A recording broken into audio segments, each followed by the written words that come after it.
And that DP camp was run by the Israeli army. Not the Israeli army of today, the British 5th Brigade, which were the Israelis, the volunteers. It's, if I would believe in Bashert, it was the captain of the Israeli the brigade. He was in charge of the camp, and he recognized me by looking at my eyes. He says, "You must be Meir Halpern's son." I said, "Sure." He says, "Well, I am Hochstein, and I used to eat in your house every Thursday."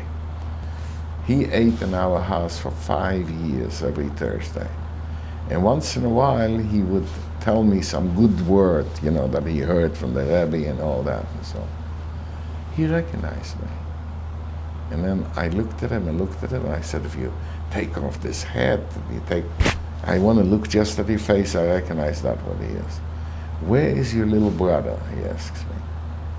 So I said that my uncle, my mother's youngest brother, said to me, he was liberated in the same camp with me. I didn't know he was there, but after liberation I see him walking around.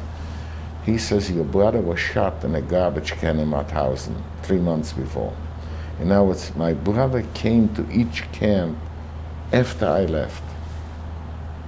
He was in the same places, except in Auschwitz he was in the extermination place, I was in a working place, which we'll get later to. And then there's a kid standing there, my brother's age, and I didn't know him. He says, "You're Yankel Aaron's brother." He says, "He wasn't shot. He is a liar. I saw him on the day before liberation in a ditch. He couldn't walk. He had no shoes because the shoes were worn off, and it was in May. So a German hit him with a butt, and he broke his hand. He was bleeding, so he pushed him in the ditch, and he wouldn't waste a bullet on him. And he says 2 of the penguins, he called them, they were sisters, the holy sisters, with that hat, that's why they called them penguins, took him to a local hospital, somewhere near Linz or Wels. I don't know where, but he's alive. But he was already so thin, emaciated, he probably will die soon. And this captain hears the story. So he tells me, "I will give you a driver with it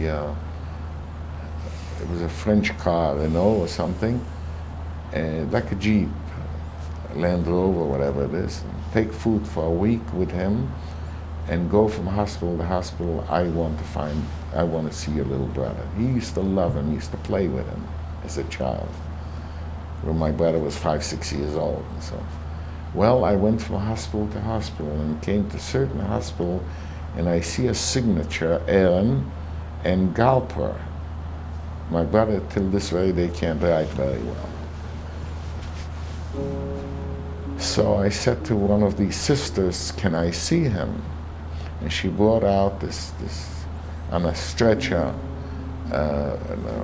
stretcher on wheels, somebody, and I said, "No, that's not my brother." Suddenly he raises his voice, says, "Yankel," you know this. So I turned to him and I said, "It's my brother. We look alike, basically, just that he had black hair and I had blonde hair."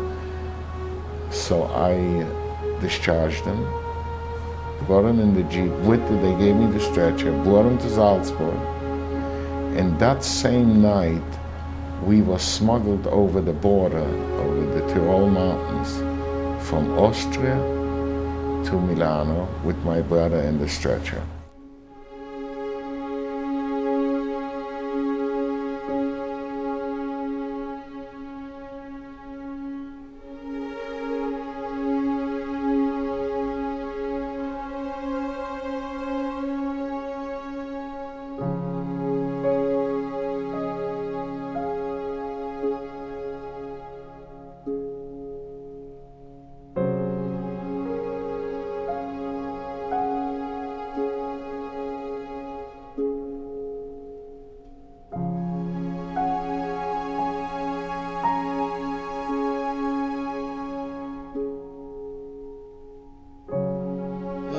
to always be a good human being who cares about other people and has compassion and will give a helping hand when necessary and give a helping hand when no one else cares.